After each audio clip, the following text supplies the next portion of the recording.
Question number 1 from your textbook, why does the poet say, poet आखिर क्यों कहता है I would not intrude on him?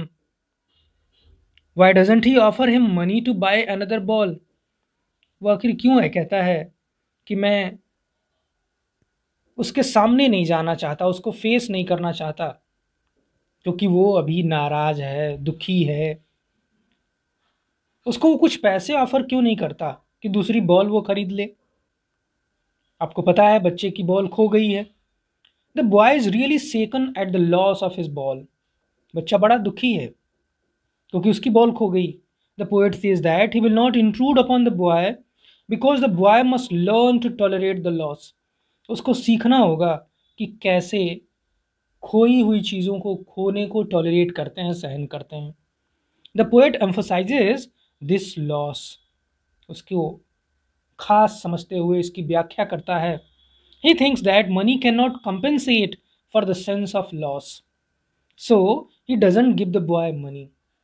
उसका ये मानना है कि पैसे से कुछ नहीं होगा। Money is an external thing, ये दिखावे की चीज़ है, शो ऑफ करने की चीज़ है। इससे उसको कोई फ़ायदा नहीं होगा, इसीलिए उस बच्चे को उसने पैसे ऑफर नहीं किए। Question number 2, steering down all his young days into the harbor where his ball went. Do you think the boy has had the ball for a long time? Is it linked to the memories of days when he played with it? Textbook से उठाते हैं, staring down, देखता है नीचे, all his young days into the harbour, ball चली जाती है कूदते कूदते, मेरिली जंपिंग, उस हार्बर में, उस रिवर में चली जाती है। आपको क्या लगता है कि वो बॉल उस बच्चे के साथ काफ़ी दिन तक थी? क्या उसकी पुरानी मेमोरीज से वो बॉल जुड़ी हुई थी जब उसके साथ वो खेला करता था? Yes, the boy has had the ball for a long time. It is clear from the lines in the poem steering down all his young days. These lines show that the ball is linked to the memories of many days. इससे ये पता चलता है कि वो ball उससे पहले से अटैच्ड थी, इसी वजह से वो अपसेट हो जाता है। Now third one, what does in the world of positions mean? क्या समझते हैं आप इससे? In the world of positions, it means the world of materialistic things. ये भौतिकवादी संसार है, इसमें भौतिकता है, सेंसिटिविटी बहुत कम हो गई है। In such a world once positions carry importance. जिसके पास जितना है वही खास है। Do you think the boy has lost anything earlier? क्या उस बच्चे ने पहले भी कुछ खोया है? Pick out the words that suggest the answer. वो वर्ड्स आपको बताने हैं जो आंसर को सजेस्ट करते हैं। The boy has lost something earlier also, या इट्स करेक्ट। हाँ, बच्चे ने कुछ खोया है, पहले भी खोया है। It is clear in the opening line, what is the boy now. पहली ही लाइन में what is the boy now, इससे ये साबित होता है कि वो पहले भी खो चुका है चीज़ों को। व्हाट डज द पोएट से the boy is learning from the loss of the ball? Poet क्या कहता है कि वो क्या सीख रहा है बच्चा उस लॉस ऑफ बॉल से? Try to explain this in your own words. तो अपने वर्ड्स में एक सैम्पल आंसर मैं आपको दे रहा हूँ, आप अपने हिसाब से लिख सकते हैं इसको। The poet says that the boy is learning to live with his loss. खो करके, चीज़ों को खो करके वो सीख रहा है जीना। In this world loss is a fact. समय के साथ कुछ न कुछ हमें खोना पड़ता है। अल्टीमेटली आपका बचपन खो जाएगा, छीन लिया जाएगा। The boy has lost his ball, he is sicken by it. बहुत दुखी होता है, अपसेट हो जाता है, but he must try to understand the emotional implication of the sense of loss. चीज़ें खोते हैं तो अटैचमेंट समझ में आता है, इम्पोर्टेंस समझ में आती है। जब तक बॉल थी तब तक उसकी इम्पोर्टेंस समझ में नहीं आ रही थी, लेकिन जैसे ही बॉल खो गई उसकी इम्पोर्टेंस समझ में आने लगी। Now sixth one, have you ever lost something you liked very much?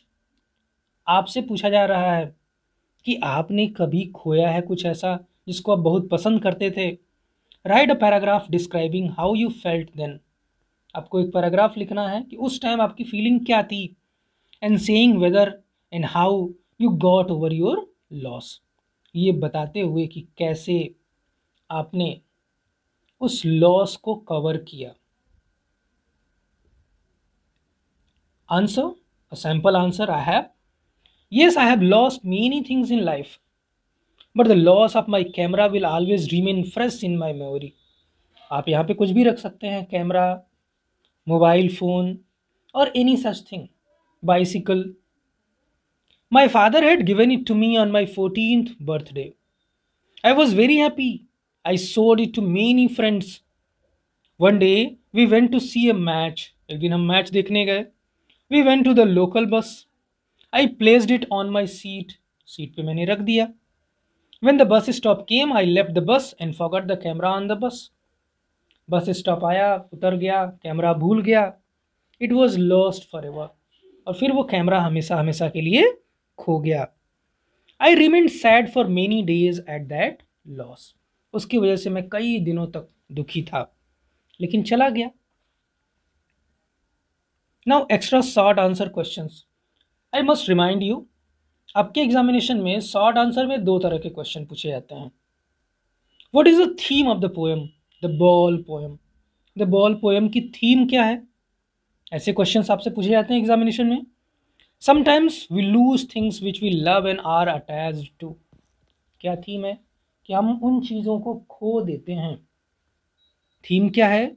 कि हम उन चीज़ों को खो देते हैं, अक्सर खो देते हैं, जिन्हें हम बहुत पसंद करते हैं.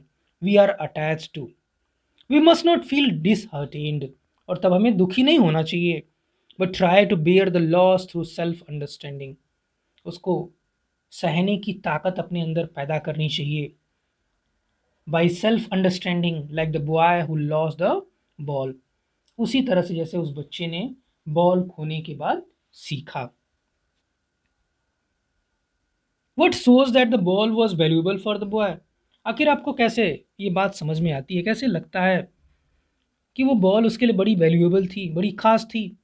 It is very clear from the way he reacts after losing the ball that it was valuable for him. जिस तरह से उसने रिएक्शन दिया, वो अपसेट हो जाता है, इससे साफ पता चलता है कि वो बॉल उसके लिए वैल्यूएबल थी. He was shocked and grief stricken when the ball bounced into the water. वो दुखी था, शॉक्ड हो गया था, एक्सट्रीमली सैड हो गया था जब बॉल पानी में चली गई. He senses first responsibility. What responsibility is referred to here? वो अब समझने लगता है जिम्मेदारी को. किस जिम्मेदारी की बात हो रही है? The responsibility referred to here is how to stand up or bear the loss through self-understanding and trying to console oneself on his own, as the boy who lost his ball was trying to do. कैसे अपने आप को संभालना है. That is referred to here as responsibility. What does the poet notice at the beginning of the poem? Starting में poet ने क्या notice किया, क्या बताया है उसने? The poet sees a boy playing near harbour with a ball. क्या situation है? वो लड़का एक हार्बर के पास खेल रहा है अपनी गेंद के साथ. The poet saw his ball bouncing. Ball bounce करते करते आगे चली जाती है, पानी में चली जाती है. It bounced and fell into the water of the harbour. The boy lost his ball. He became very sad. और इसके बाद वो बहुत दुखी हो जाता है. Explain the line. And no one buys a ball back, money is external. ये लाइन को आपको एक्सप्लेन करना है कि कोई भी बॉल को वापस नहीं खरीदता. Money is external. धन वाह है, फैक्टर है. No one can buy something that is lost for ever. जो चीज़ खो गई हमेशा हमेशा के लिए, उसको क्या खरीदेगा कोई? Money is an external thing. It is a medium of possessing things. पैसे से आप चीज़ें खरीद सकते हैं. छोटे बच्चे जिद करते हैं कि हमें वही चाहिए, वैसी ही नहीं चाहिए, वही चाहिए. Not to compensate for the loss suffered by a person. लेकिन उस लॉस की भरपाई पैसे से नहीं हो सकती. If you were the poet, which toy would you use instead of a ball? अगर आप पोएट की जगह होते तो कौन सा टॉय यूज करते instead of this ball? Give reason for your response. If I were the poet I would have used a remote controlled helicopter. आप कुछ भी कार या कुछ भी ऐसा यूज कर सकते हैं अपने हिसाब से, अपनी सुविधा के हिसाब से. Because nowadays children like battery operated toys more. आजकल के बच्चे बैटरी ऑपरेटेड टॉयज पसंद करते हैं. Although a ball is the option for all ages and generations of children. हालांकि ये बॉल जो है हर तरह के बच्चों के लिए, हर एज ग्रुप के बच्चों के लिए, सभी जनरेशन के बच्चों के लिए बड़ा ही सुटेबल एग्जाम्पल है. Explain how out of sight out of mind might apply to the boy. Towards the end of the poem, the ball bounced into the water and flowed away with it. बह गई. It was out of the sight of the boy. क्या हुआ? सामने से निकल गई, गायब हो गई. Out of the sight. Who was grief stricken and could not think of anything else. वो आउट ऑफ माइंड हो गया. वो कुछ सोच ही नहीं पा रहा, करें क्या, कैसे उस बॉल को ले आए. So he was out of mind.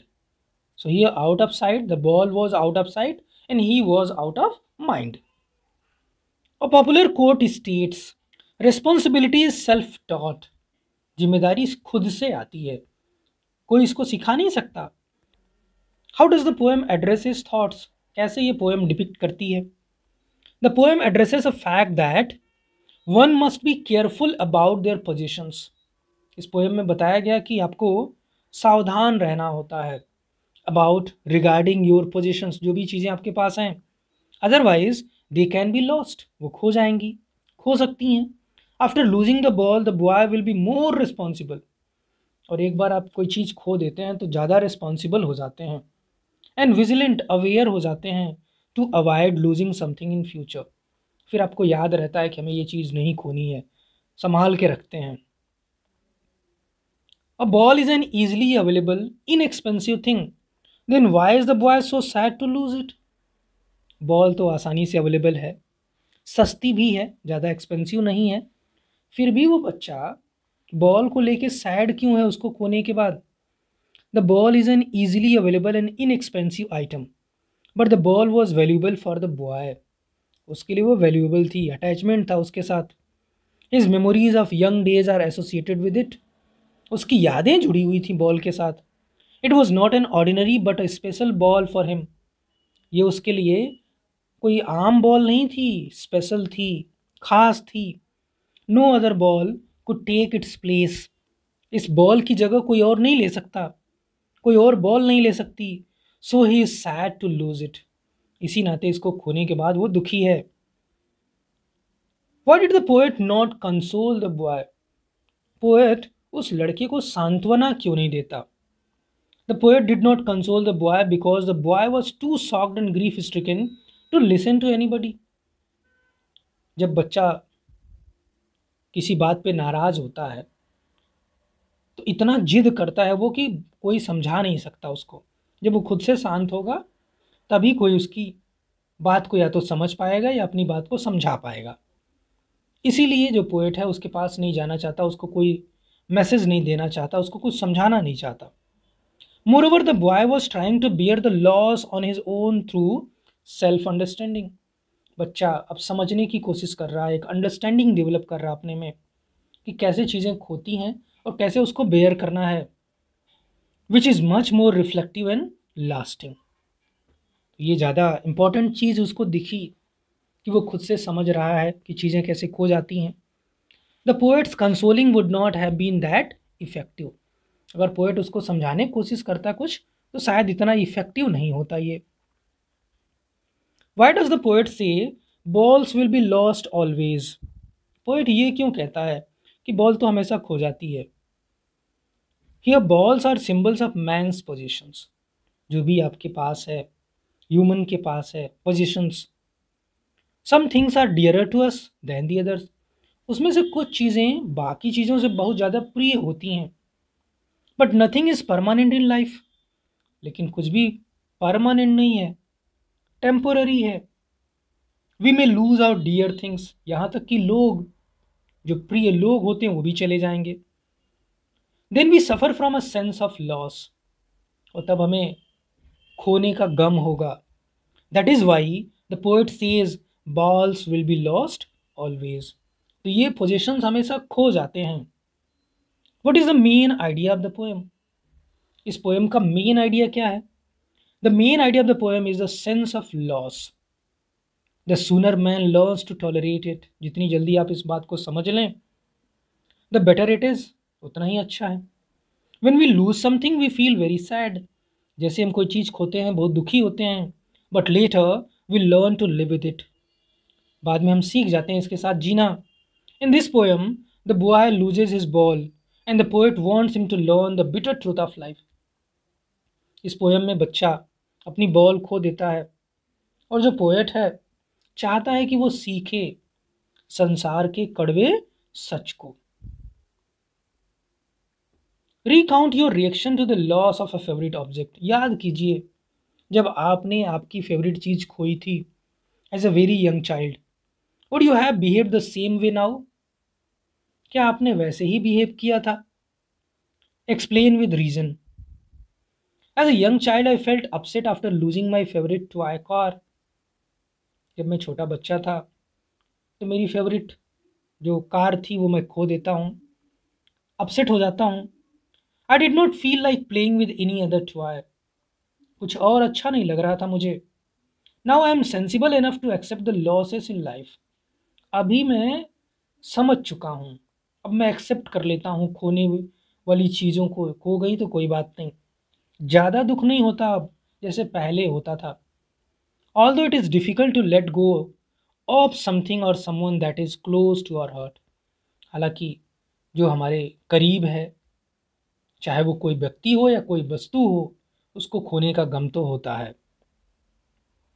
When we think of losses, we generally think of people or possessions. जब भी हम लॉस की बात करते हैं, सोचते हैं, तो जनरली हम या तो कुछ पोजिशंस या फिर लोगों के बारे में सोचते हैं। Time is considered a very precious commodity. समय बहुत ही मूल्यवान माना जाता है। Explain why time can probably be one of the things people bitterly regret losing और वेस्टिंग। तो आपको बताना है कि टाइम लूज कर देना, समय बर्बाद कर देना, ये बहुत बड़ा पछतावे का कारण होता है।